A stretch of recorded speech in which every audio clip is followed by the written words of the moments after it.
Quiero en esta mañana compartir una palabra que yo sé que va a edificar su vida como ha edificado mi vida.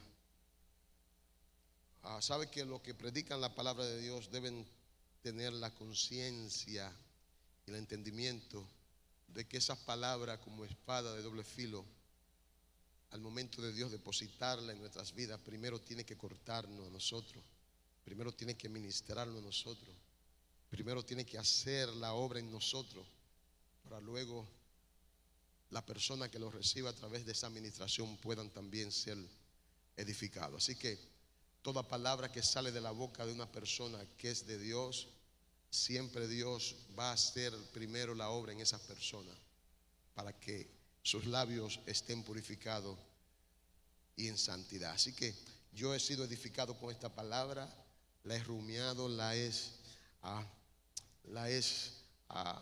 me la he comido dentro de mi espíritu y yo sé que usted va a ser edificado. Quiero hablarte bajo el tema en esta mañana, la jurisprudencia divina. La jurisprudencia divina. Yo sé que para muchas personas hablar de este tema o de jurisprudencia es algo desconocido totalmente. Pero para aquellos que han estudiado leyes y que son abogados y que han tenido algún tipo de relación con principios jurídicos, quizás les sea familiar esta palabra, jurisprudencia. Y quiero que esté atento y demandante y responda a lo que Dios va a hablar a tu corazón esta vida. Porque muchas veces suceden cosas a nuestras vidas, vienen situaciones en nuestras vidas, porque no tenemos la revelación, el conocimiento, la conciencia clara de lo que somos en Dios, de lo que Él ha hecho y de todo lo que Él ha plasmado, Él por testimonio de lo que ha hecho y que encontramos en la palabra de Dios. Esto representa para nosotros garantía de que si Él lo hizo ayer, lo hará hoy. Y si lo hace hoy, mañana también lo hará. No, yo quiero que usted se contagie con esta palabra. Mira, la Biblia es el libro de los libros, es el libro inefable, es el libro que contiene el consejo de Dios, nos revela la persona de Dios. Y en la Biblia, lo que creemos en la Biblia como la palabra infalible, la palabra revelada por Dios al hombre, en la Biblia Dios se presenta como Dios Padre, como Dios Hijo y como Dios Espíritu Santo. Nosotros creemos en la Trinidad. Creemos que Dios es uno, pero que se manifiesta en tres divinas personas, con personalidad, con naturaleza y atributos que lo hacen ser esas tres divinas personas una sola. O sea, Dios es uno manifestado en tres dimensiones para tres momentos dispensacionales específicos. ¿De qué te estoy hablando? Te estoy hablando de que el Padre en el principio, cuando se reveló al hombre, lo hizo para darse a conocer, para que el hombre pudiera conocer que todo lo que se creó, todo lo que fue formado por Él. Pero en esa formación, en esa creación también estuvo el Hijo, representado por el Verbo. La Biblia dice que el Verbo era Dios y el Verbo era con Dios. Y el Verbo fue la palabra que el Padre utilizó para crear todas las cosas. Pero no solamente estuvo el Verbo y el Padre creando todas las cosas, sino que la Biblia dice y establece que en el principio el Espíritu de Dios se movía sobre la faz de las aguas. ¿Qué estaba haciendo el Espíritu de Dios? Le estaba dando forma, estaba incubando, estaba estableciendo el modelo, la estructura, el diseño que Dios iba a plasmar, que Dios iba a materializar más adelante. O sea que encontramos en la Biblia, en diferentes pasajes bíblicos, esa persona de Dios revelada y manifestada en tres dimensiones, diferente pero con una misma esencia, con una misma naturaleza y con un mismo atributo.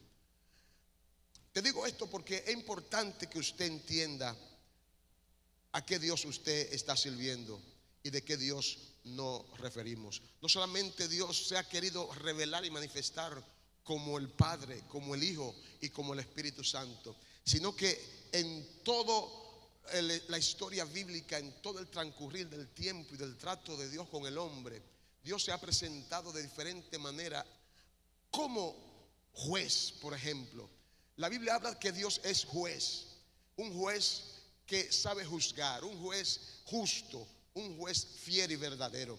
En Isaías capítulo 33 versículo 22, la Biblia dice: porque Jehová es nuestro juez, Jehová es nuestro legislador, Jehová es nuestro rey, él mismo nos salvará. ¿Qué significa esto? Que el único que tiene el poder y la autoridad de juzgar al hombre, su condición, su comportamiento, es Jehová de los ejércitos. Amén. ¿Cuánto creen a esto? No solamente Él es juez justo, sino que tiene que ser fiel. Y de eso se habla en la Biblia también, de que Dios no solamente es juez, sino que es justo. Todo juez para aplicar justicia debe ser justo en sí mismo. Porque dice la Biblia en 1 Corintios 1:9: fiel es Dios por el cual fuisteis llamados a la comunión con su Hijo Jesucristo nuestro Señor. Si existe alguien en el cielo, debajo del cielo, del cielo, en la tierra y debajo de la tierra, que es fiel y justo, ese es Jehová de los ejércitos, es Cristo Jesús. Él es fiel. Dígale al que está a su lado: Él es fiel. No, pues dígaselo como que usted ha experimentado la fidelidad de Él. Es imposible que Él sea justo, juez justo y fiel, sin que su misericordia también sea parte de su naturaleza. Su misericordia, Él es misericordioso. Salmo 88:15 dice: mas tú, Señor Dios misericordioso y clemente, lento para la ira y grande en misericordia y en verdad. Él es misericordioso. Para alguien en esta mañana, en este día, Dios ha sido misericordioso. ¿Usted sabe lo que significa misericordioso? Lo que significa ser misericordioso. O sea, ser misericordioso es no recibir el castigo que merecemos. Es la suspensión. Es abortar. Es cambiar la intención de castigo dando una misericordia. Todos merecemos ser castigados. Todos merecemos que Dios nos llame la atención de la manera que Él quiera hacerlo.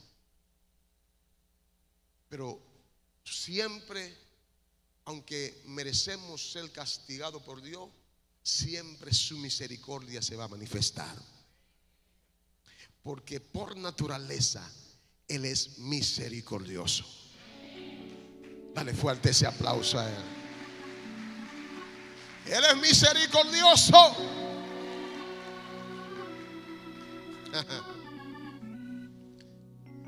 Ese Dios misericordioso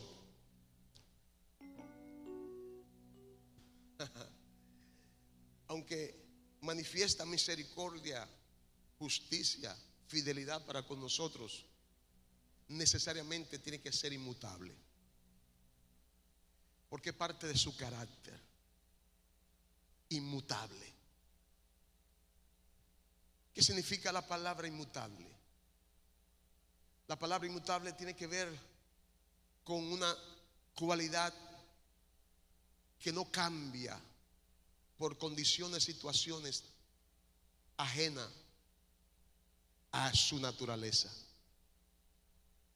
O sea, Dios es inmutable porque nada que Él pueda experimentar, que Él pueda hacer o que nosotros podamos hacer para tratar de impresionarlo a Él, lo pueden mover de su soberanía, lo pueden mover de lo que Él ha decidido hacer. Si Él ha decidido tener misericordia para con nosotros, no importa lo que el enemigo trate de hacer contrario a eso, Él no va a cambiar. ¿Alguien me está entendiendo? Si Él ha decidido bendecirte independientemente de cuál sea tu situación, Él seguirá siendo inmutable. no hay nada que lo pueda corroer o hacer que él cambie. Hebreos capítulo 7, versículo 22 al 24 dice: por tanto, Jesús es hecho fiador de un mejor pacto. Quiero que tú entiendas esto. Te estoy introduciendo lo que Dios te va a traer como revelación a tu espíritu, para que a partir de este día tú puedas tener otra cosmovisión de quién es tu Dios. Por tanto, Jesús es hecho fiador de un mejor pacto. Y los otros sacerdotes llegaron a ser muchos, debido a que por la muerte no podían continuar. Mas refiriéndose al sacerdocio de Jesús, al sumo sacerdocio de Jesús, mas por cuanto permanece para siempre, tiene un sacerdocio inmutable. Él permanece para siempre.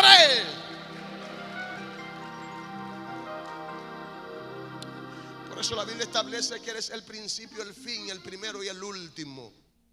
Él es el alfa y el omega. Él permanece para siempre.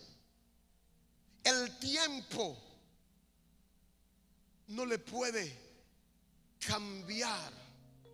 El tiempo no puede modificar en él su naturaleza, lo que él es.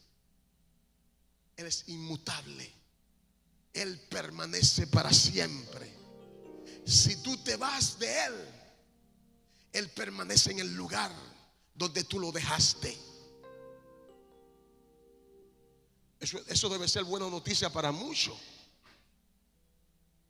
Eso debe ser buena noticia para muchos que lo abandonan. Pero cuando tú decides regresar, lo encontrarás en el mismo lugar con los brazos abiertos. Ay, no. Yo quiero hablarle a gente en esta mañana que puedan entender esta revelación. Él es eterno. Isaías 40, 28 habla de lo que tiene que ver con su eternidad. ¿Nos has sabido? ¿No has oído que Dios eterno es Jehová, el cual creó los confines de la tierra? No desfallece ni se fatiga con cansancio, y su entendimiento no hay quien lo alcance. Mira, quiero que tú puedas digerir esto. Te voy a repetir de nuevo. ¿No has sabido, no has oído que el Dios eterno es Jehová? Es que no hay otro como él, el cual creó los confines de la tierra. No desfallece ni se fatiga con cansancio, y su entendimiento, su conocimiento, su capacidad de conocer, saber todas las cosas, no hay quien lo alcance. Solamente Él es el eterno, único y verdadero Dios de los cielos. Vamos, dale fuerte ese aplauso a Él.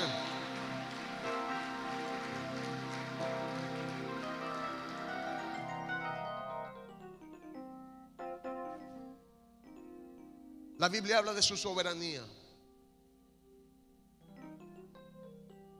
En Hechos capítulo 4, versículo 24,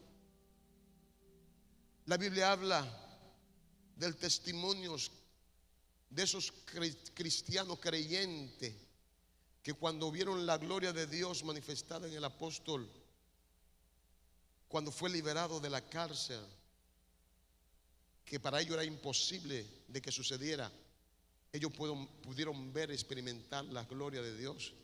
Y ellos expresaron esto que se registra en el libro de los Hechos capítulo 4, versículo 24. Y dice: y ellos, habiéndolo oído, alzaron unánime la voz al Dios, dijeron: a Dios alzaron unánimes la voz a Dios y dijeron: soberano Señor, tú eres el Dios que hiciste el cielo y la tierra, el mar y todo lo que en ellos hay. Hablar de la soberanía de Dios es hablar que por encima de Él no hay nadie que pueda hacer lo contrario que Él ha determinado hacer. No hay ni existe ningún poder, ninguna autoridad, ninguna majestad, ninguna influencia, ninguna habilidad, ninguna capacidad humana o inhumana que pueda asemejarse a lo que es Dios en su soberanía. Él hace lo que Él quiera hacer, cuando Él lo quiera hacer, con quien Él lo quiera hacer, donde Él lo quiera hacer. Él es sencillamente soberano. No, ese aplauso suyo está como muy... No escucho el piano. Está lenta. Y en la Biblia encontramos tantas cosas referentes a ese Dios. ¿Por qué te estoy estableciendo esta verdad bíblica? Porque siempre que yo predico, trato de lo que voy a hablar o enseñar, basarlo en la Biblia, porque es la fuente. Si me salgo de ahí, lo que yo diga carece de valor e importancia. Todo lo que tengo que hablar de Dios tiene que tener como fuente principal la palabra de Dios, porque es la verdad absoluta. Ahora bien, en base a todo lo que hemos leído de Dios, tenemos que entender que la lucha del creyente, la lucha, la batalla del que quiere agradar a Dios, es una lucha, una batalla que se enmarca dentro de la legalidad o de la ilegalidad. Esta es una batalla donde se tiene que establecer la legalidad de las cosas y la ilegalidad de las cosas. Me explico. Lo que Dios a través de Cristo Jesús estableció como restauración, como salvación, como redención, fue desde la plataforma de la legalidad. Por eso Cristo, para poder realizar la obra redentora, tuvo que hacerse semejante a nosotros, y en la semejanza de nosotros, con toda debilidad y con toda posibilidad de pecar, mantenerse santo y puro delante de Dios, mantenerse en obediencia delante de Dios. Y cuando fue a la cruz del Calvario y todo el proceso de llegar a la cruz, y estando en la cruz, todavía mantuvo delante del Padre su fidelidad y su obediencia a Dios. Y Él aprendió, como dice la Biblia, la obediencia, porque la obediencia era parte del factor legal que Cristo estaba estableciendo, para lo que a partir de ese momento todos los que creyeran en Él pudieran tener un marco de legalidad, un marco donde las cosas que tuvieran que hacer y establecer en su vida como forma de vida, como forma de testificar del Dios a quien había creído, tuviera una plataforma, tuviera un fundamento legal para el mundo espiritual y para el sistema del mundo en que vivimos. Nada de lo que usted hace como creyente puede hacerlo fuera de la legalidad que antemano Dios ha establecido a través de su palabra. Por eso que todo acto, todo comportamiento, toda manifestación humana debe hacerse desde la plataforma de la fe, porque nada que se haga sin fe deja de ser pecado, dice la Biblia. Todo lo que se hace sin fe es pecado. Así que todo lo que tenemos que hacer en esta gracia, en este evangelio santo, tiene que hacerse desde el marco de la fe. Porque si andamos, si hablamos, si caminamos y compartimos con alguien, tiene que hacerlo desde el marco y de la plataforma de la legalidad. Porque si usted es hijo de Dios, no puede actuar como actúa aquel que no es hijo de Dios. Si usted es luz, no puede alumbrar oscuridad.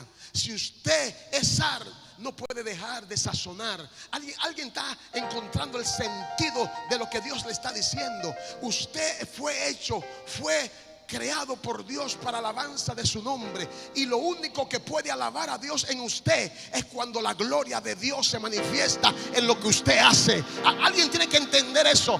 ¿Cómo podemos glorificar a Dios en lo que hacemos? Cuando damos testimonio de nuestra fe. Porque ese testimonio, esa fe que seguimos, que vivimos y practicamos, tuvo una incidencia de legalidad cuando Cristo murió en la cruz del Calvario. Se estableció una legalidad. El bienestar del ser humano está basado en lo que hace, en lo que siembra, en lo que habla, en lo que cree. Por eso que seremos juzgados por lo que hacemos, por lo que hablamos, por lo que creemos. Porque cuando hacemos lo que hacemos, si no lo hacemos bajo el marco de legalidad, recibiremos el juicio y la condenación. Si hablamos lo que no debemos hablar, en vez de hablar vida, hablamos muerte. ¿Alguien me está entendiendo? Por eso la Biblia dice que de toda palabra ociosa que salga de nuestra boca, le vamos a dar cuenta a Dios. Hello. ¿Cuánto han leído eso? Hay mucha gente que no lo ha leído. ¿Cuánto han leído eso? ¿Cuánto han escuchado esa verdad? Para los que no levantaron la mano, porque no la escucharon ni lo han leído, están exonerados. Pero para aquellos que levantaron la mano y tienen conocimiento de esa verdad, ¿por qué habla lo que habla? ¿Por qué murmura? ¿Por qué critica? ¿Por qué levanta falsos testimonios? ¿Por qué habla en contra, en mal de tu hermano? Ay, ay, ay, ay, ay, ay. Ay, ay, ay, ay, ay, ay. De toda palabra ociosa. No dice de alguna. No, de todas palabras ociosas que no edifique, que no contenga vida, buenas intenciones, buenos deseos.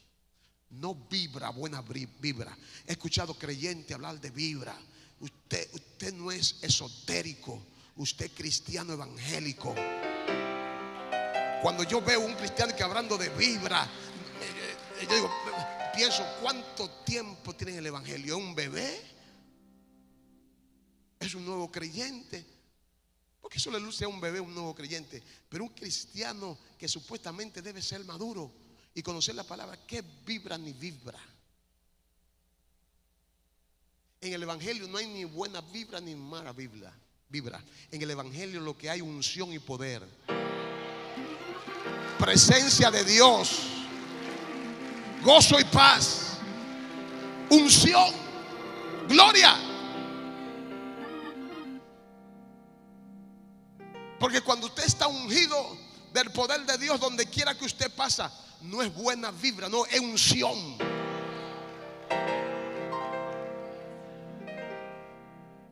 Cuando usted habla con alguien, lo que habla, esa persona es empatada, es ministrada por lo que usted está hablando. No es buena vibra, no, es la unción, es el poder, es la gloria de Dios sobre usted manifestado.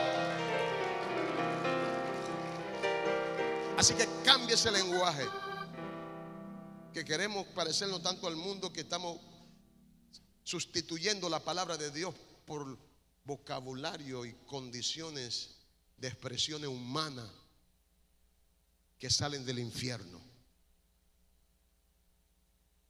Todos tu comportamiento está y estará regulado por la legalidad de las acciones que tú hagas, sea buena o sea mala. Oye lo que te estoy diciendo para que tenga paz. Todo tu comportamiento, todo mi comportamiento estará siendo pasado por un escrutinio basado en la legalidad o la ilegalidad de tus acciones. Lo que hace, lo que habla, lo que piensa, cómo actúa, cómo te comporta en la vida, no pasará por alto, nunca pasará por alto. Dios está escribiendo, el cielo está escribiendo todo lo que hacemos aquí en la tierra.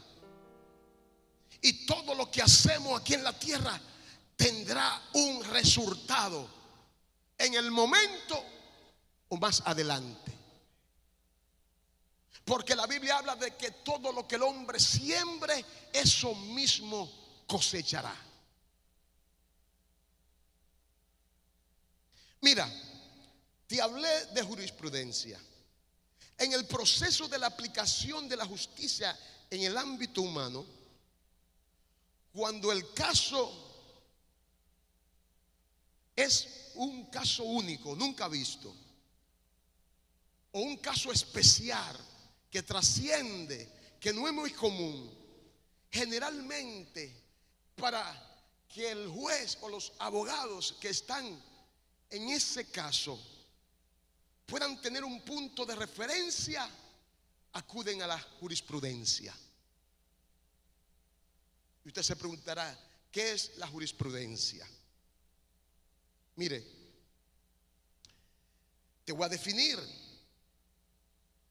La jurisprudencia es el conjunto de decisiones judiciales que al resolver casos específicos establecen criterios para interpretar y aplicar las normas legales en situaciones similares.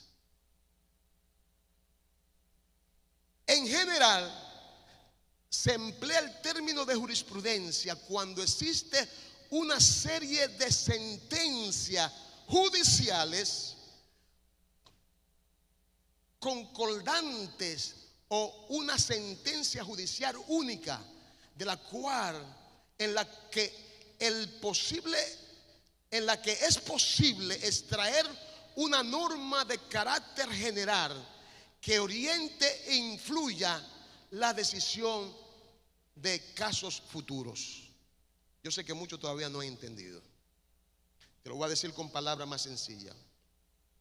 La jurisprudencia consiste en el estudio y en la toma de casos anteriores parecidos o cuya naturaleza coinciden con lo que en el momento se está descifrando, se está discutiendo, se está estableciendo para justicia. Cuando esos casos, 1, 2, 3, 4, 5 casos, no importa los casos, se toman como punto de referencia para establecer a partir de ese caso una acción que lleve a una absorción de condena o a una condena.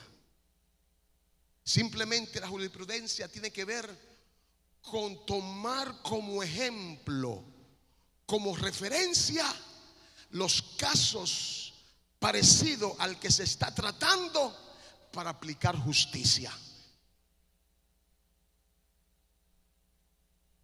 Si existe un caso, por ejemplo, de una persona que robó, mató, que hizo una serie de violaciones a las leyes, y para la época, para el momento, para el caso que se está aplicando y se quiere aplicar justicia, no hay forma de cómo establecer esa justicia. Se toma ese caso o los casos parecidos como eso para traerlo al presente, para traerlo al momento en que se está juzgando ese caso y tomarlo como punto de referencia para que el juez pueda aplicar justicia en base a una referencia de casos que se dieron anteriormente. ¿Me están entendiendo ya? Espero que me entienda. Porque lo que Dios quiere traerte en esta mañana tiene que ver con eso. Tiene que ver con cosas que Dios hizo en la antigüedad, que la puede volver a hacer hoy.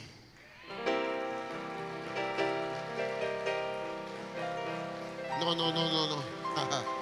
Si entendiera esto, le diera más fuerte ese aplauso a él.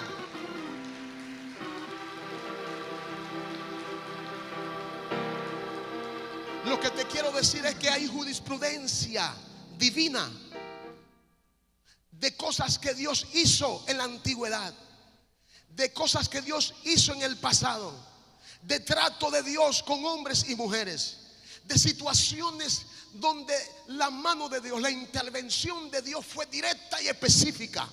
Y si Él lo hizo una vez, lo puede volver a hacer. Y si Él lo hizo con alguien, lo puede hacer contigo, lo puede hacer conmigo. Mira, el supremo juez del universo, a través de Jesucristo, estableció este marco de legalidad. Colosenses capítulo 2 versículos 14 y 15 dice: anulando el acta de los decretos que había contra nosotros, que nos era contraria, quitándola de en medio y clavándola en la cruz, y despojando a los principados y a las potestades, los exhibió públicamente, triunfando sobre ellos en la cruz del Calvario. ¿Qué está diciendo el apóstol Pablo a los colosenses? Le está diciendo que a través del sacrificio de Cristo en la cruz del Calvario, a través del cuerpo de Cristo, a través del derramamiento de la sangre de Cristo en la cruz del Calvario, a través de las heridas de Cristo en la cruz y en su cuerpo, a través de Cristo ser lacerado, a través de Cristo ser vituperado, ser abofeteado, ser burlado en la cruz del Calvario, a pesar de eso, y en esa acción, en ese momento, Dios estaba juntamente con Cristo clavando en la cruz el acta de los decretos que no era contrario. Todo lo que el diablo había levantado en contra de nosotros, Dios a través de Cristo Jesús lo clavó en la cruz del Calvario. Todo contrario a tu fe, todo contrario a la creencia que tú tienes en Cristo Jesús, todo contrario a tu salud mental, espiritual, todo contrario a tu libertad, todo contrario a tu paz, todo contrario a tu gozo, todo contrario a tu salvación que el diablo había diseñado en contra de ti. Cristo fue en la cruz del Calvario y el Padre lo clavó juntamente con Cristo y recibió públicamente al mundo, a los imperios del mundo, a las huestes espirituales de maldad, al infierno, al diablo, a todo aquel que tenía que saber. Supo que Cristo en la cruz del Calvario derrotó, quitó, violentó, echó por piso todo decreto contrario. A alguien Dios le está hablando en esta mañana. Alguien tiene que entender eso. Legalmente, Cristo triunfó en la cruz del Calvario. Legalmente, oye lo que te estoy diciendo. Legalmente el pecado fue destronado, destruido. El diablo fue vencido en la cruz del Calvario. Legalmente, el que fue a la cruz fue sin mancha, sin culpa, sin contaminación, sin pecado. El Padre lo hizo pecado por nosotros, y en la cruz del Calvario Él exclamó: consumado es. En otras palabras, ya yo derroté al diablo, ya yo derroté la muerte, ya yo derroté la enfermedad, ya yo derroté la esclavitud. Si es para Él, dale fuerte ese aplauso. Y no fue algo secreto, no fue algo que entró en un ambiente de discreción, no fue algo discreto, fue algo visible, fue exhibido. ¿Usted sabe lo que significa cuando algo es exhibido? Es Eso tiene su característica. Eso tiene su mercadeo. Dios mercadeó. Dios utilizó la publicidad celestial, cósmica. Ay, no, hay gente que no. Dios hizo así, mira, como cuando tú estás orgulloso. Cuando tú eres tú. Tú sabes, es como cuando tú, un pobrecito viejo, te compra un Mercedes-Benz, te compra un Audi, te compra un BMW, te compra un Ferrari. ¿Alguien me puede ayudar? Lo que saben de un Bugatti, ¿verdad? Usted sabe, ¿verdad? Y usted, todo el mundo sabe de dónde sacó esto eso. Porque ni eres millonario de cuna, ni tu familia y tu papá son millonarios, pero tiene lo que tiene. Y lo menos que tú haces al tener ese vehículo de alta gama es tú mantenerlo en el parqueo, escondido. Hay una tentación. Eres tentado a exhibir lo que tiene. Y el domingo por la tardecita abre tu garaje, coja la llave del Bugatti, prende el Bugatti, bum, bum, bum, bum, y te va por las calles de la ciudad exhibiéndolo, con la capota abierta, si es descapotado, con tu lente de sol. Y si tiene tu esposa o tu novia, la tiene ahí, al lado tuyo. Y tú exhibiendo tu carro, que costó millones de dólares. Eso se llama exhibir. Y eso fue lo que Dios hizo con lo que Cristo hizo en la cruz del Calvario.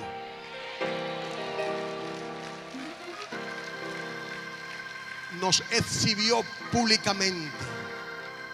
Exhibió públicamente la obra de Cristo en la cruz del Calvario. Como quien dijo: a partir de ahora todo cambia. A partir de ahora hay un nuevo comienzo. A partir de ahora hay una restauración. A partir de ahora hay una justificación. A partir de ahora hay algo nuevo que empieza a moverse. A partir de ahora hay salvación para todo aquel que cree. ¿Alguien entiende esto? Es que Dios quería asegurarse de que nadie pudiera ignorar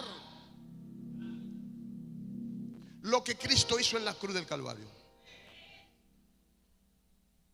Porque en el mundo espiritual todo el mundo tiene que saber quién es el que manda, quién es el Señor, quién es el que liberta, quién es el que sana, quién es el que guarda, protege, quién es el que bendice. En el mundo espiritual no debe existir ningún argumento de legalidad que pueda frenar lo que Cristo hizo en la cruz del Calvario. Alguien tiene que entender que el diablo no puede levantarse para resistir a lo que ya Dios ha establecido para ti. Si Él lo hizo ayer, también lo hará hoy y lo seguirá haciendo mañana. Aleluya. Alguien tiene que entender eso, que hay una jurisprudencia en el mundo espiritual que hace testimonio de que lo que Dios hizo ayer lo va a poder hacer hoy también. Aleluya. Así que fue anulada el acta. Fue anulada porque habían decretos en contra de nuestra fe. Por eso Dios decretó a partir de ese momento una jurisprudencia. ¿Por qué una jurisprudencia? Porque a partir del sacrificio de Cristo y de su victoria en la cruz y en su resurrección, tenemos jurisprudencia. tenemos un ejemplo, tenemos un testimonio, tenemos un recurso legal que testifica de que Dios lo hizo una vez y lo va a volver a hacer. No. Es que cuando tú te enfrentes a Satanás en tus luchas y en tus batallas, tú tienes jurisprudencia de parte del cielo, porque tú tienes simplemente que aceptar lo que Dios hizo en la cruz del Calvario y decirle al diablo: ya tú fuiste vencido, ya tú fuiste vencido, ya tú fuiste vencido en la cruz del Calvario. Mi Señor te venció, mi Salvador te venció, mi Padre te venció. Es que tú tienes jurisprudencia. Tú tienes el ejemplo de Cristo. Lo que tú puedes alegar es verdadero y poderoso, porque hay una jurisprudencia. Hubo alguien que murió, pero resucitó, ascendió a los cielos victorioso y triunfante sobre el diablo, sobre la muerte, sobre el infierno. Él lo hizo ya. Así que lo que tú tienes que hacer es declarar esa victoria. Declarar esa victoria. Andar en esa victoria. Andar en esa victoria. Caminar en esa victoria. Que el enemigo no te amedrente. Que el diablo no te limite al caminar. Tienes que caminar con tu cabeza hacia arriba, con tu pecho hendido y decir: yo soy más que vencedor por medio de aquel que me llamó de la tiniebla a su luz admirable. No fui yo que vencí, fue Él que venció. Y porque Él venció, yo también tengo la victoria. Vamos, vamos, vamos, vamos.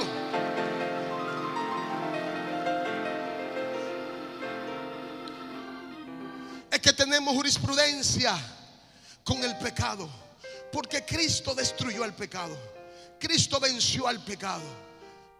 Es que en Cristo el Padre depositó el pecado de toda la humanidad.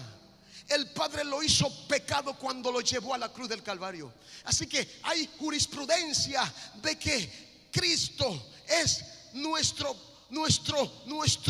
propiciatorio. Cristo es el argumento del Padre para destrucción del pecado. Cristo venció al pecado. Así que cuando tú te sientas esclavizado al pecado, cuando te sientas distraído al pecado, cuando te sientas conquistado por el pecado, cuando estés batallando con el pecado que no te quiere dejar y que te gobierna muchas veces, solo tienes que declarar la victoria de Cristo, porque a través de su sacrificio el pecado fue vencido en Cristo Jesús. Tú tienes jurisprudencia porque hubo alguien que venció al pecado. Hubo alguien que vivió sin pecar. Hubo alguien que dio testimonio de que nunca pecó, de que nunca le falló al Padre. Así que tú tienes jurisprudencia de mantenerte en santidad, de mantenerte en obediencia. Podrás faquear, podrás pecar, podrás cometer algún error, pero nunca puedes convertirte en un pecador,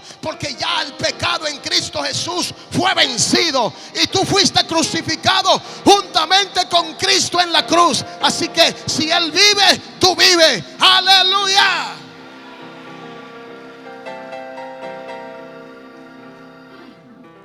Tenemos jurisprudencia de que Cristo salva. ¿Cuántos son salvos? Pero antes de usted ser salvo, hace 15, 20, 30, 50, 100, 200, 300, 1000 años atrás, ya Cristo había salvado a muchos, a miles. Así como Él lo hizo con miles en la antigüedad, lo está haciendo hoy con miles también. Y lo hará con miles hasta que Él venga por segunda vez. Porque hay una jurisprudencia. Hay una jurisprudencia. Porque allí, cuando Él estaba crucificado en la cruz, A su derecha y a su izquierda habían dos malhechores, dos empedernidos ladrones, malvados, que merecían el castigo de muerte, merecían la cruz. Pero mi amado Cristo no merecía la cruz. Fue a la cruz por ti y por mí. Pero en la mano derecha, el ladrón, no el buen ladrón como mucha gente dice, era malo. El buen ladrón, si fuera bueno, no tuviera la cruz. Pero ese ladrón, en el proceso de su agonía y de su sentencia a muerte, reconoció que el que estaba a su lado no era culpable, era inocente. Aceptó la revelación de Cristo, que él estaba frente al dador de la vida, al Salvador.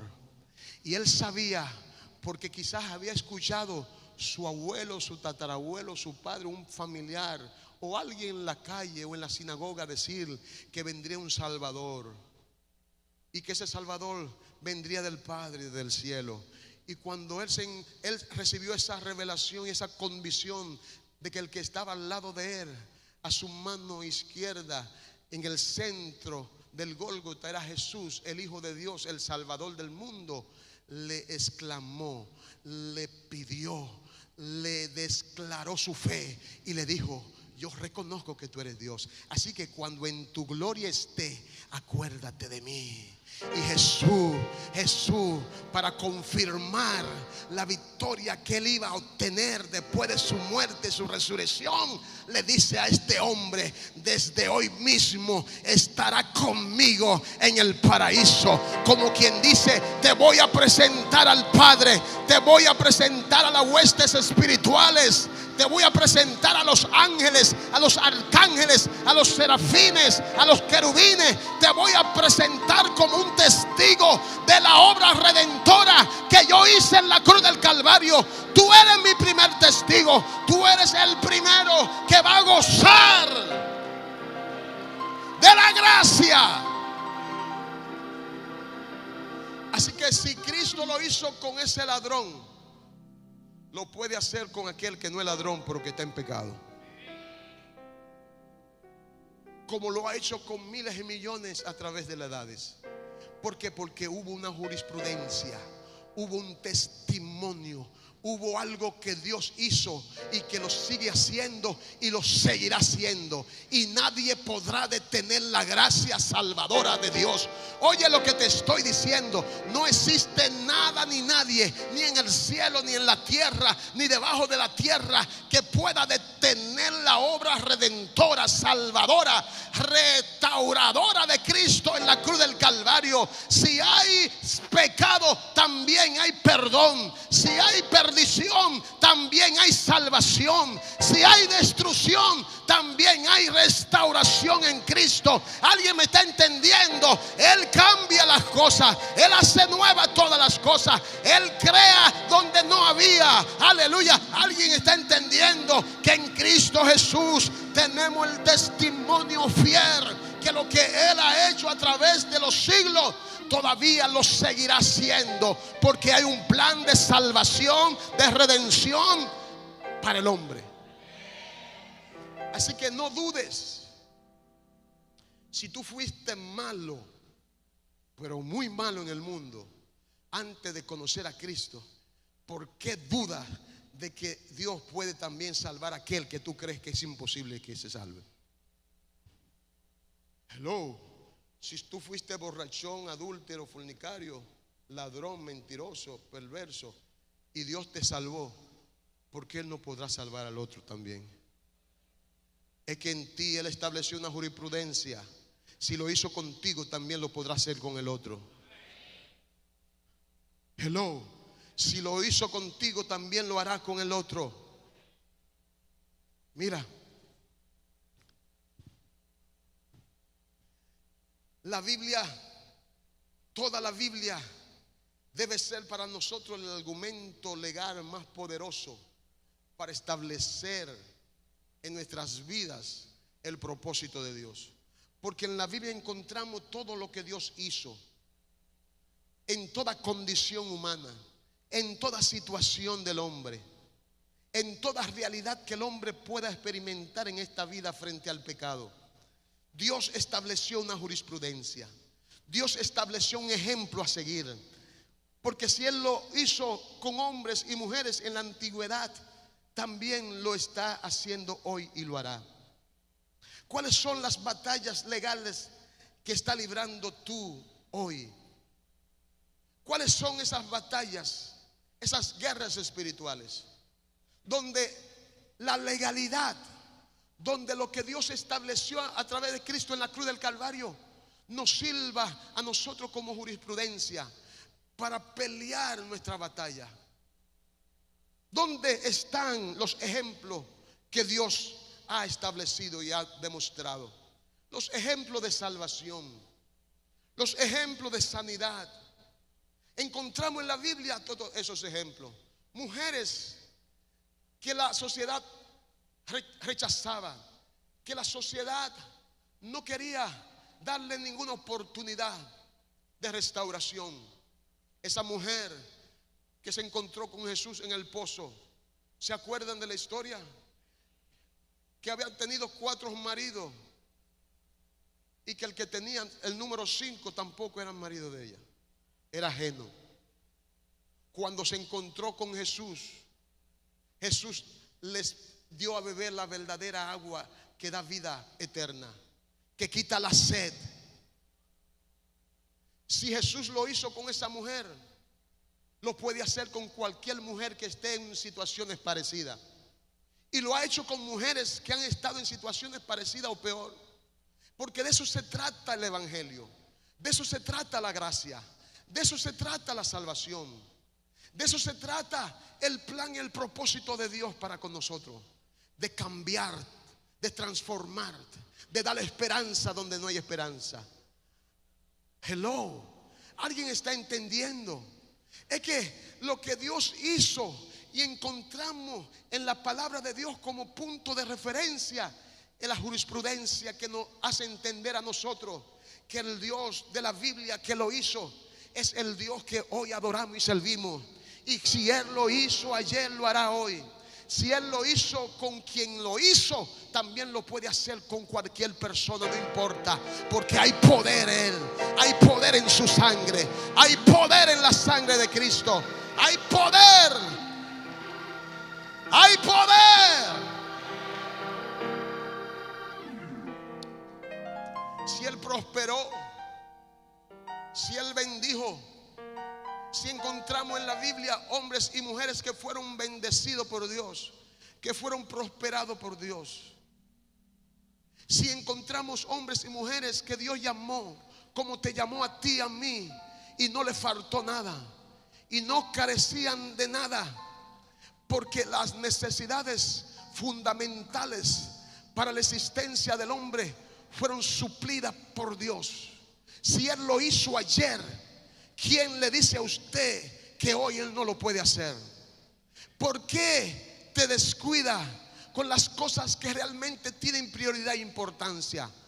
Fue la llamada de atención que Cristo le dio a sus discípulos. No se afanen por las cosas del mundo. No se ubiquen, no se enfoquen en el afán diario de conseguir el sustento de su vida. Busquen primeramente el reino de Dios y su justicia, y las demás cosas serán añadidas. ¿Qué le está diciendo Jesús? Yo tengo el poder y la autoridad, como lo hice en la antigüedad y como lo he hecho con ustedes. También tengo el poder de seguir haciéndolo cuando ustedes entiendan a través de la fe que yo sustento su vida, que yo provoco en su vida bendición, prosperidad. Nada le hará falta.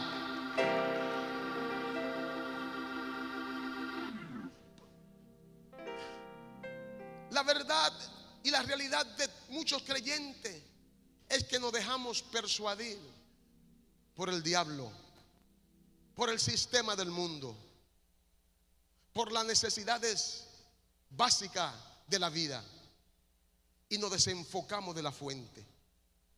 Y queremos resolver nuestro problema de cualquier índole, sea social, económico, emocional, espiritual, de la manera que nosotros entendemos que es la mejor manera. Y nos divorciamos, nos desenfocamos de Dios, nos desconectamos de la fuente.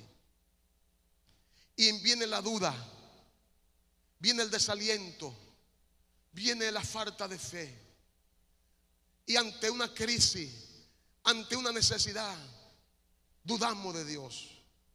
Y creemos que la deuda es tan grande como que Dios no puede suplir.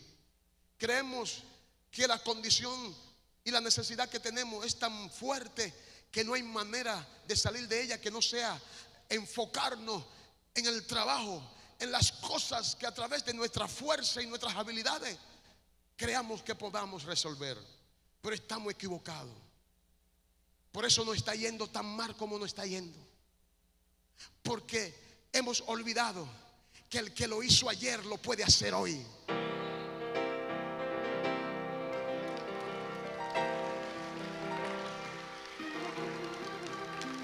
Hemos olvidado que el que sustentó a la viuda de Sarepta también te puede sustentar a ti.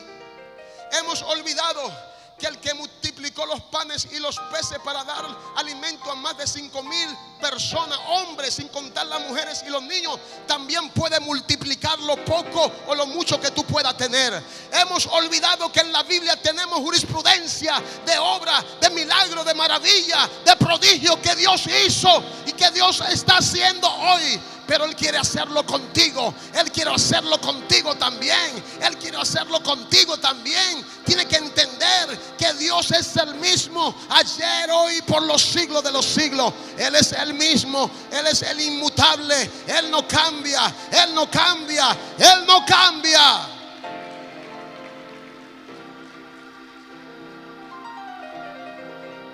Yo no sé si le estoy hablando a alguien que quiere salir de su situación o alguien que se siente conforme y adaptado a su situación.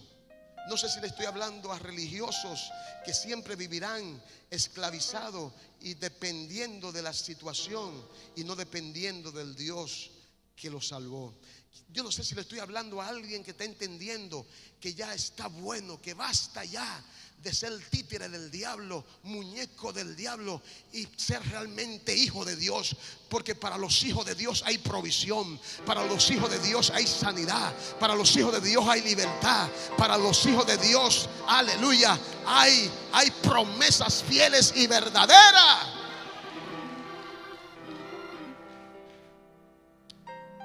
Tenemos en la Biblia jurisprudencia de protección divina. ¿Por qué estar atemorizado? ¿Por qué asustarnos? ¿Por qué andar en la calle como que estamos a merced de lo que el enemigo quiere hacer con nosotros? No. Tú habitas debajo del abrigo del Altísimo. Tú moras bajo la sombra del Omnipotente.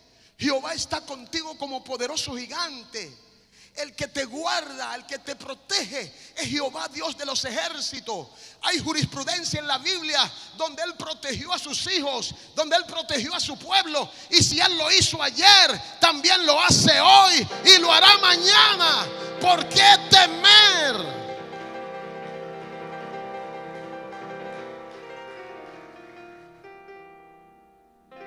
Da pena decir lo que te voy a decir, pero hay creyentes, no solamente aquí, en muchas de las iglesias, que son domingueros.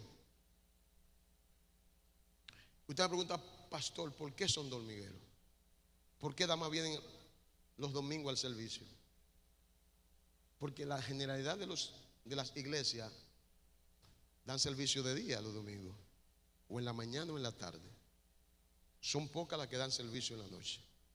¿Por qué? Porque hay un espíritu de temor y de miedo, de cristiano, diga así entre comillas, cristiano, que le tienen temor a la oscuridad, a la noche, y no van a la iglesia de noche porque le temen al delincuente, le temen al ladrón, le temen al salteador.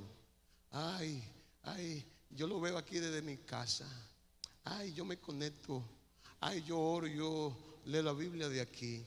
Nada más los domingos, porque tú sabes, le temen a las amenazas del diablo. Porque se le olvida de que Dios está con ellos. Porque no han entendido que el que está contigo es mayor que el que está en el mundo.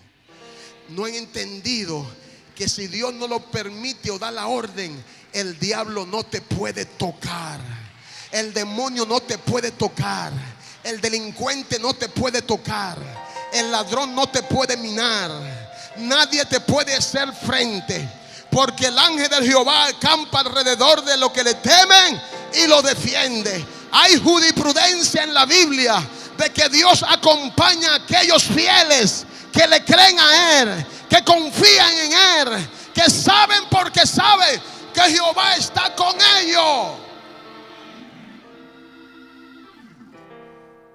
Díganme lo que usted me quiera decir, pero no me digan a mí que usted deja de venir a un servicio a Dios porque le tiene miedo a la delincuencia, porque le tiene miedo salir de noche de su casa. Eso es en la iglesia. Pero cuando tiene que ir a una actividad o a alguien de noche, no ponen pero. Hay pastor, hay, mi escudero, está por ahí mi escudero. Tiene la espada por si acaso. Cuando termine el servicio, pase y salúdeme y abráceme. Diga, pastor, me dio duro, pero le amo como quiera. ¿Usted me está entendiendo? O sea, el diablo no ha confundido tanto que le damos más prioridad a las cosas del mundo, a los compromisos del mundo, que a lo que Dios ha establecido como el único medio de tú estar en el fuego. Porque ninguna fogata, nada que represente un altar cuyas leñas están unidas con un mismo propósito, en un mismo lugar, es imposible que se apague esa fogata estando las leñas juntas.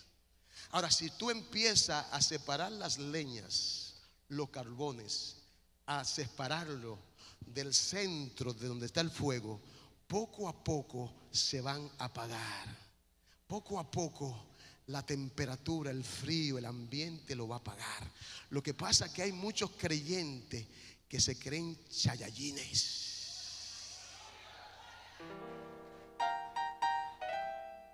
que se creen super creyentes, super hombre. Y yo te compro y te acepto que Dios está en todo lugar, que donde quiera que se le invoque, allí Él está. Pero no me cansaré de repetirte de que Él ha establecido un lugar donde se le adore y se le alabe.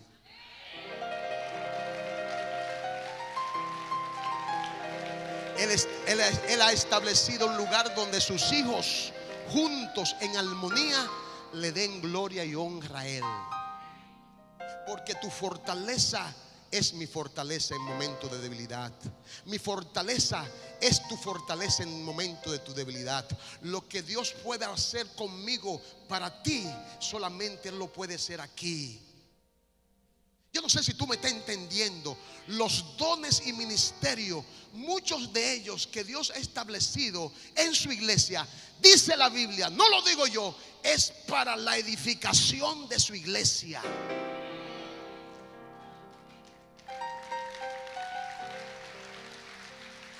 Dale fuerte ese aplauso aunque no tengo.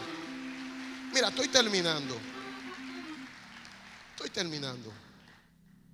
Salmo 71, 20 y 21 dice: tú que me has hecho ver muchas angustias y males, tú que me has hecho ver muchas angustias y males, volverás a darme vida. Hello. Volverá. Esta palabra volverá significa que antes el salmista David gozaba de vida, de un bienestar, pero algo sucedió en él, algo provocó en él mortandad espiritual, situación que empezó a drenar su vida y su relación con Dios. Por eso él exclama y dice: tú que me has hecho ver muchas angustias y males, volverás a darme vida y de nuevo me levantará de los abismos de la tierra. Aumentarás mi grandeza y volverás a consolarme. Dios es un Dios de los nuevos comienzos. Dios es un Dios de volverlo a hacer. Dios es un Dios de establecer lo que Él hizo ayer, hacerlo hoy también, porque es el mismo Dios. ¿Alguien entiende esta verdad? Y termino con lo que dice el Salmo 78, 1 en 7. Escucha, pueblo mío, mi ley. Inclina vuestros oídos a las palabras de mi boca. Abriré mi corazón en proverbios. Hablaré cosas escondidas desde tiempos antiguos, las cuales he oído y he entendido, que nuestro Padre nos las contaron, no las encubrieron a sus hijos, cantando a las generaciones venideras las alabanzas de Jehová. ¿Qué está diciendo el salmista? Que antes los padres, a través de cantos que los hijos tenían que aprenderse, le hablaban a sus hijos de la grandeza de Dios. No estos cantos ahora que aparecen por ahí ahora. La letra de esos cantos testificaban de la grandeza de Dios, porque fue parte de lo que Dios estableció para los padres. Que la palabra, la ley, no solamente la escribieran en su frente o en sus manos, sino que le hablaran a ellos mientras estaban en el campo, mientras estaban en el camino, donde quiera que estuviesen. Dios estableció a los padres que hablaran las palabras a sus hijos, que establecieran las palabras a sus hijos. Y esas palabras hablaban del Dios grande, del Dios poderoso, que había sacado a su pueblo Israel de Egipto, con mano dura, con prodigio, con señales, con maravillas. Los hijos tenían que saberlo. Las generaciones que estaban viniendo al tiempo tenían que saberlo. Por eso dice el salmista que no encubrieron a sus hijos, cantando a las generaciones venideras las alabanzas de Jehová. ¿Por qué la alabanza de Jehová? Porque se alababa a Jehová por lo que Él hacía. La alabanza y la adoración, su enfoque, su contexto real tiene que ver con lo que Dios hace y con lo que Dios es. Se alaba a Dios por lo que Él hace. Él hace prodigios, señales y maravillas.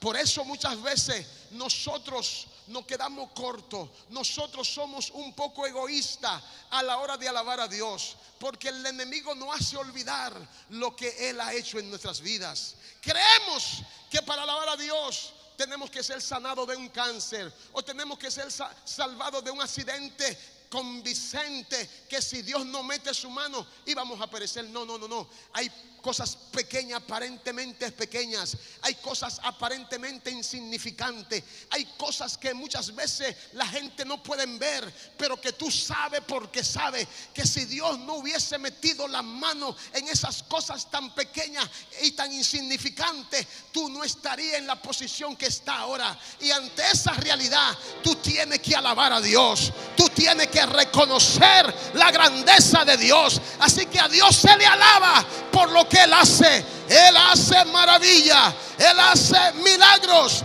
Él hace prodigios, Él hace señales.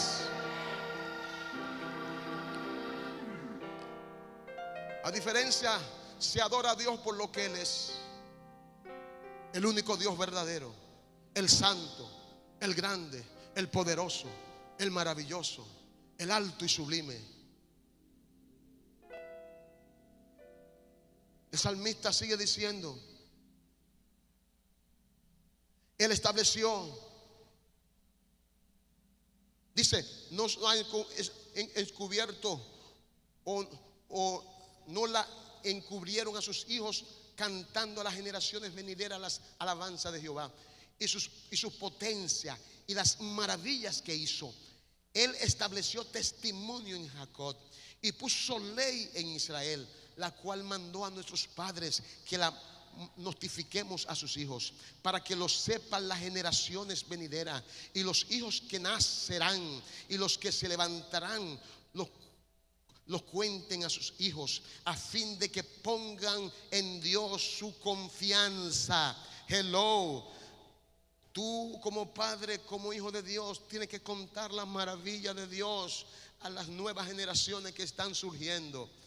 Porque hay una verdad absoluta que necesitamos entender en este tiempo: que nuestra confianza solo debe estar puesta en Jehová, Dios de los ejércitos. El interés de Dios es que le pongamos en Él nuestra confianza. Y no se olviden, no nos olvidemos de las obras de Dios, que guarden sus mandamientos. Si no entendemos esta realidad,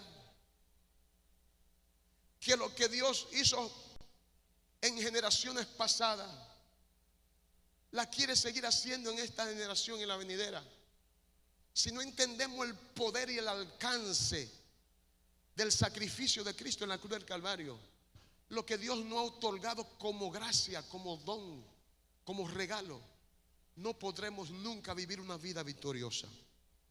Nunca podremos pretender llegar al final del camino. Y este camino consiste no en empezar a caminar en él, sino en proponernos terminarlo. Porque solo obtendrá el triunfo, la victoria, el trofeo, aquel que ha empezado esta carrera hasta el final. La adoración puede pasar. ¿Está entendiendo esta realidad? No importa el tiempo que tú tengas en el evangelio, sea poco tiempo o mucho tiempo. No. Lo importante es que una vez tú hayas empezado esta carrera, te disponga a terminarla, a llegar a la meta del premio del supremo llamamiento en Cristo Jesús. Así que en esta mañana el propósito de Dios ha sido para con nosotros el hacerme entender que la palabra de Dios, el testimonio, el ejemplo que en ella hay, todo lo que Dios hizo en su palabra, todo lo que Dios está haciendo por medio de su palabra, es la garantía que tenemos de la jurisprudencia de Dios. Que si Él lo hizo ayer, lo hará hoy. Ay, que amén más.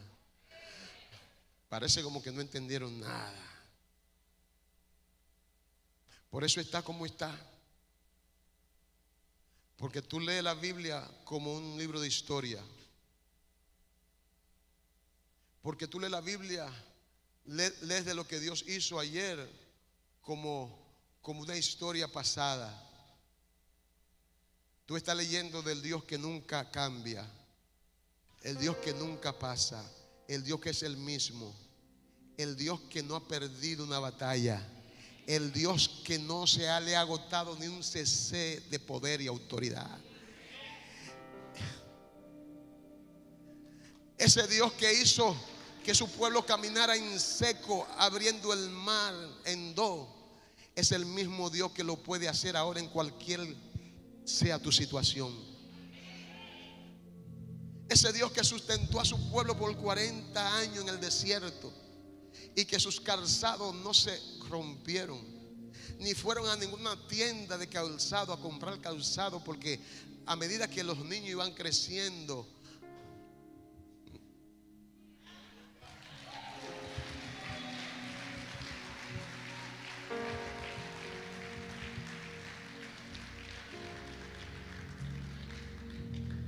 el problema está aquí y aquí. Hasta que nuestra mente no sea transformada y al leer la palabra podamos ver que lo que se dice de Dios allí es real y que Él lo puede volver a hacer, estaremos pasando trabajo aquí sin trabajar. Porque ese Dios que sacó a su pueblo, a más de 2 millones de personas de Egipto, que en esos 40 años su vestidura no se envejeció. Usted está entendiendo eso. Quiero que usted analice esto por un momento. Su vestidura no se envejecieron. se mantuvieron con el mismo brillo, con el mismo esplendor. Su calzado no se rompieron. Y a medida que iban creciendo, el calzado iba creciendo juntamente con ellos.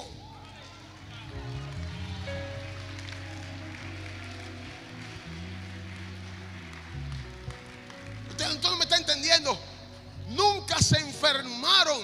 Y cuando Dios permitió alguna enfermedad, fue con un propósito, para a través de esa enfermedad poder establecer el modelo que había de venir, la sombra que había de venir a través de Cristo, como el que quitaba no solamente el pecado, sino también el que tenía el poder de sanar toda enfermedad.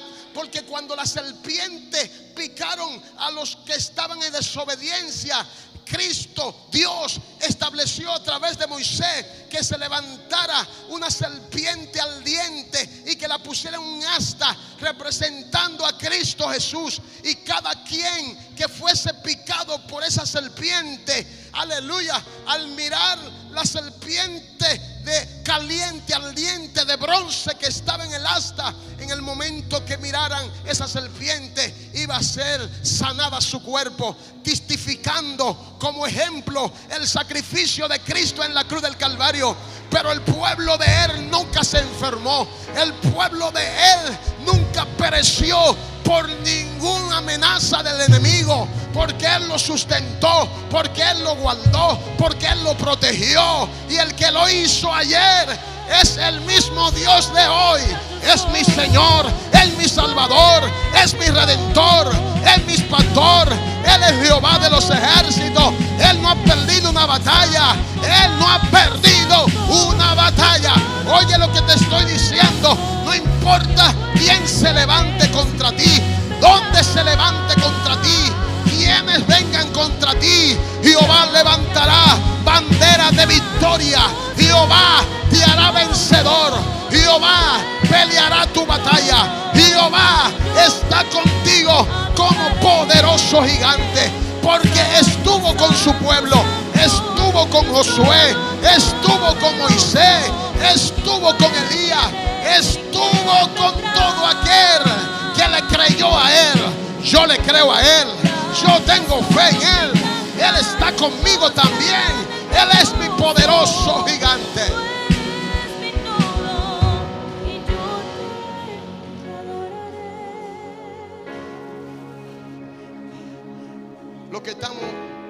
Lo que pasa es que estamos viviendo un evangelio de muñequito.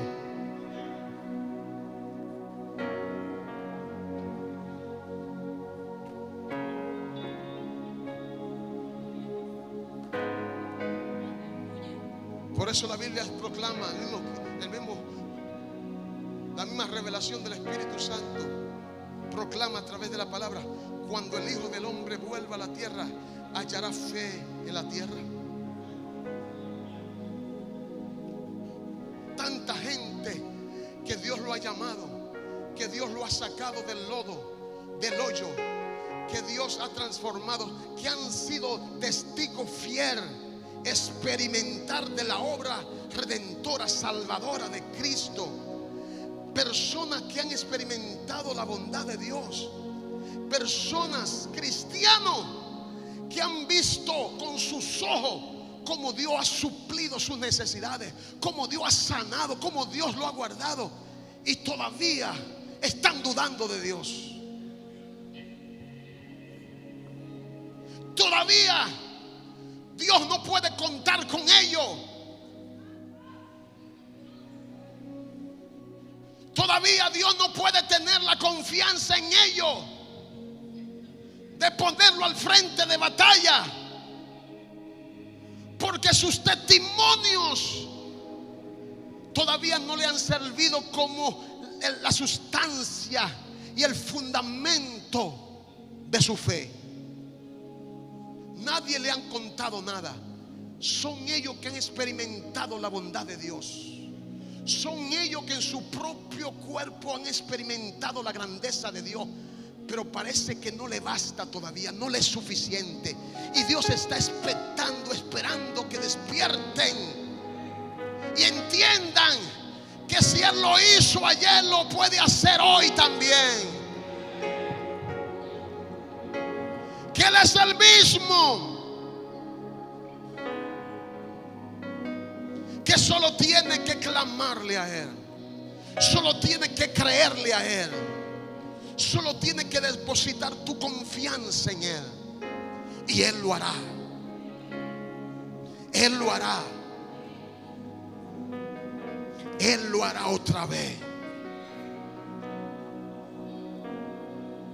¿Cuánto creen que Él lo hará otra vez?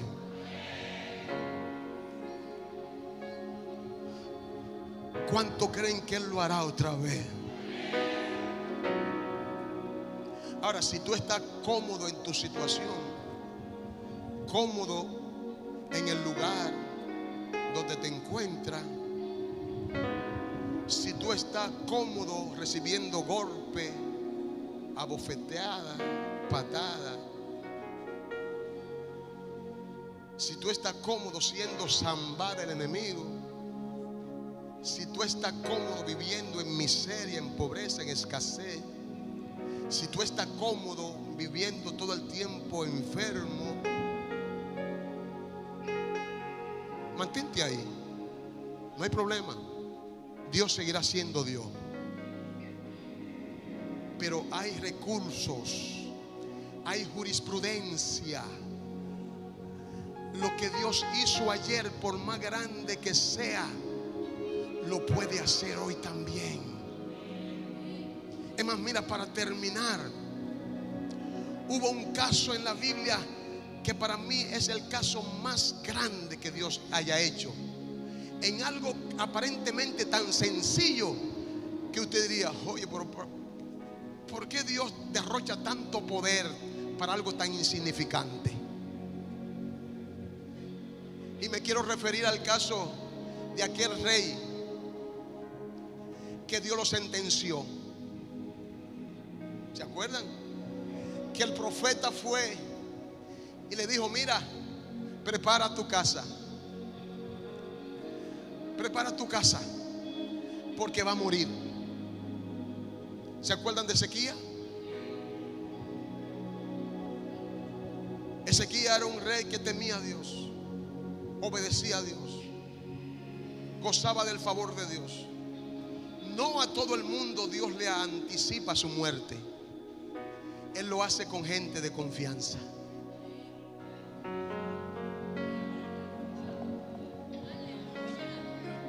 Él lo hace con gente que gana en el corazón de Él. Que Dios te diga cuándo va a morir, y que Dios te diga: prepárate porque te voy a llevar. Él no lo hace con todo el mundo.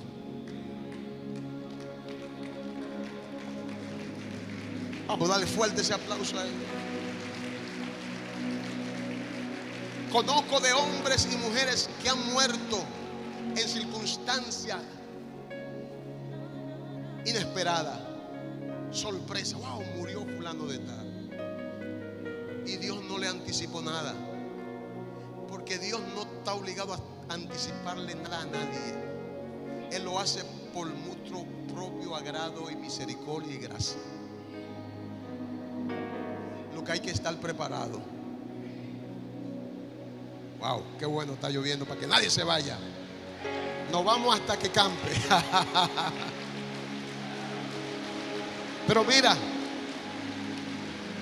este rey, antes de que el profeta saliera por la puerta, parece que el pasillo del palacio real era bien lejos. Pero inmediatamente él recibe esta palabra del profeta.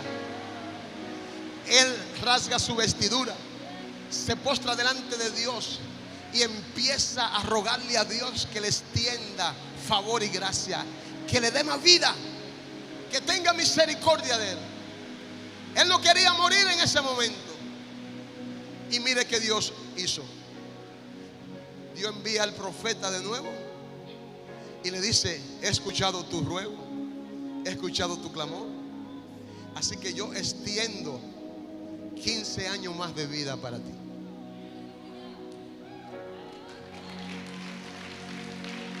Pero espérese, el milagro no es ese.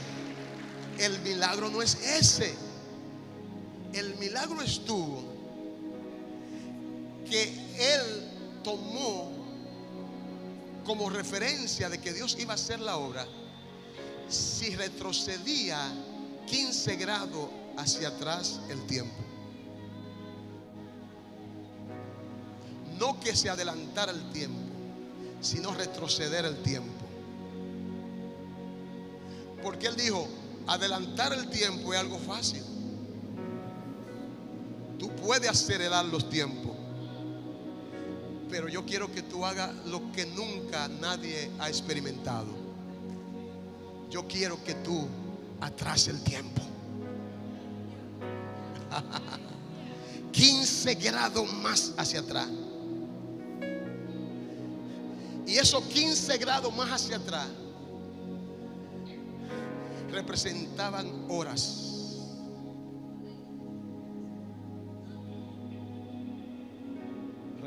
Quiero que usted entienda esto para que pueda recibir esto. Lo que él estaba pidiendo era de que Dios retrocediera horas hacia atrás la declinación del tiempo o del sol. El sol, literalmente. Se pensaba en ese tiempo que el sol era que daba la vuelta o giraba en torno a la tierra. Pero usted y yo conocemos como estudiantes de que no es así, que hay un movimiento de rotación que determina las horas del día. Él estaba pidiendo a Dios que retrocediera varias horas hacia atrás. Si eran las 9 de la mañana, que se convirtieran en las 7 de la mañana, por ejemplo. Y Dios dijo, ok, amén, te voy a demostrar que soy Dios.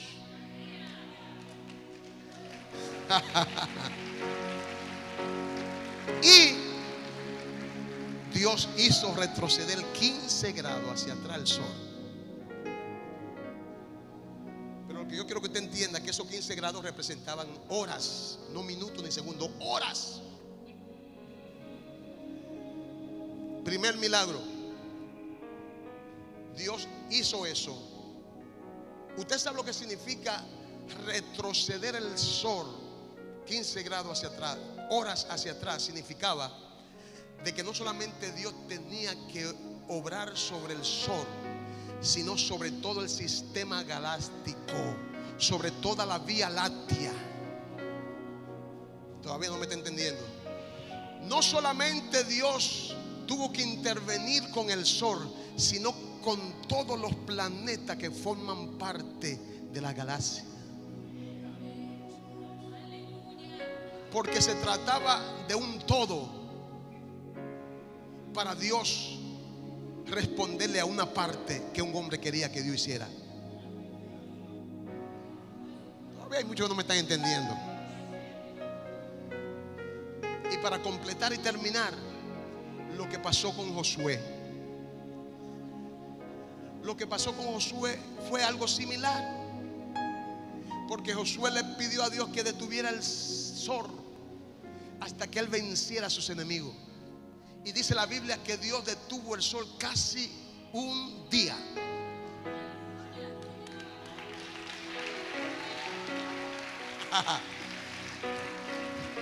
Dios hizo con Josué lo mismo que hizo con Ezequías. No solamente detuvo el sol, sino que detuvo todo el sistema. Pero ahí viene lo grande. Científicamente está comprobado que en el calendario de los días de la humanidad hace falta un día. No, tú no me estás entendiendo, no me está entendiendo, no me está entendiendo todavía. Hace falta un día calendario en el reloj, en el tiempo crono de la humanidad. El tiempo que Dios detuvo la sombra sin 15 grados atrás de sequía, y el momento en que Dios detuvo al sol casi un día, uniendo esos dos tiempos, te da 24 horas de un día. Dios en 24 horas de un día hizo 2 milagros sobrenaturales. ¿Alguien me está entendiendo? Dios en 24 horas, crono del hombre, hizo 2 milagros sobrenaturales. No me digas tú a mí, no me digas tú a mí que Dios no puede hacer cosas en ti. Si lo hizo con Ezequiel y con Josué, lo puede hacer contigo también. Dime qué cosa tan grande como esa tú le has pedido a Dios que la haga. Vamos.